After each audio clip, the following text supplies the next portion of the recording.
Hi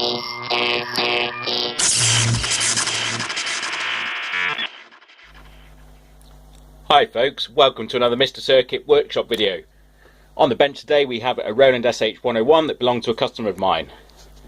The first problem we had, the output jacks. We had a bit of crackling on both the headphones and the audio, the main output there.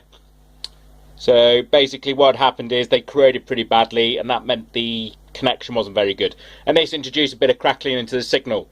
So quite a straightforward fix. Simply soldered on 2 new connectors, and that looks like it'll solve the issue. Quite straightforward.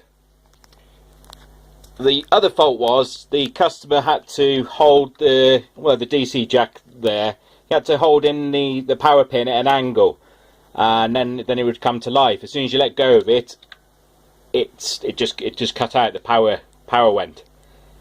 Okay, so I've just replaced the DC jack. The jack was covered in corrosion. Maybe that was making a bad contact. However, having done this, I've still got the same problem. It doesn't power up. So we're going to have a look now and see if we can find the fault. Okay, so the first thing we want to do when there's a power fault is to check continuity. So essentially we want to make sure that if we do apply power here, it's going to end up in the power supply section. So first of all, we'll just check the switch. Okay, so we've definitely got continuity to the switch, and then we'll just poke around the power supply a little bit. Okay, so we definitely got power going into that section, that's fine. Alright, so we'll check the negative line.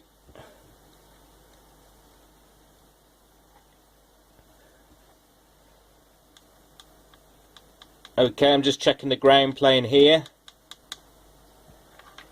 Work down.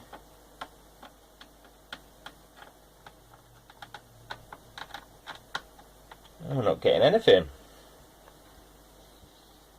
Okay, let's have a look here.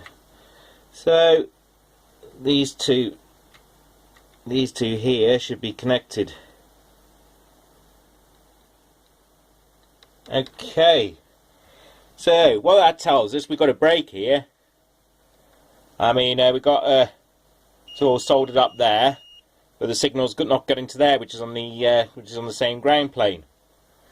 And we'll just check this leg of this capacitor and here.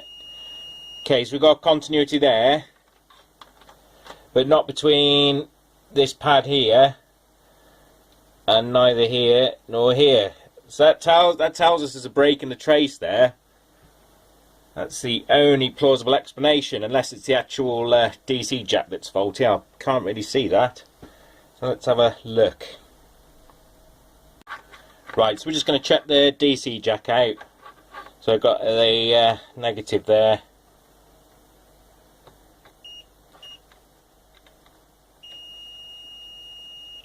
Okay, that's spot on, so there's not an issue there. So it's actually the signal's coming through the ground plane. It should flow from here to ground on the DC jack pin. But actually there's a break in the trace here, so the electric's not actually flowing through there. So there's numerous strategies we could use here. We could try and replace the trace pad and things like that, but to be honest with you, it's just going to be easier to put a jumper wire in. That's going to be the best way of doing it. So we'll solder that up.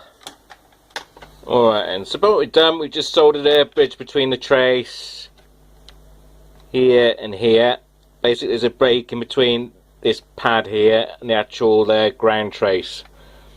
So by putting that wire in, we should get round it. So just set up the meter, and if I now touch this pad here and here, that's brilliant, got continuity. And in theory, then when we put it back together, it should just turn on.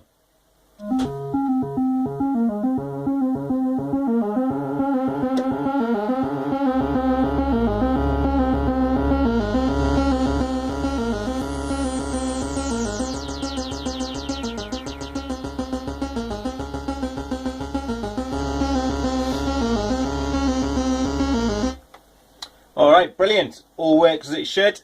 Happy days.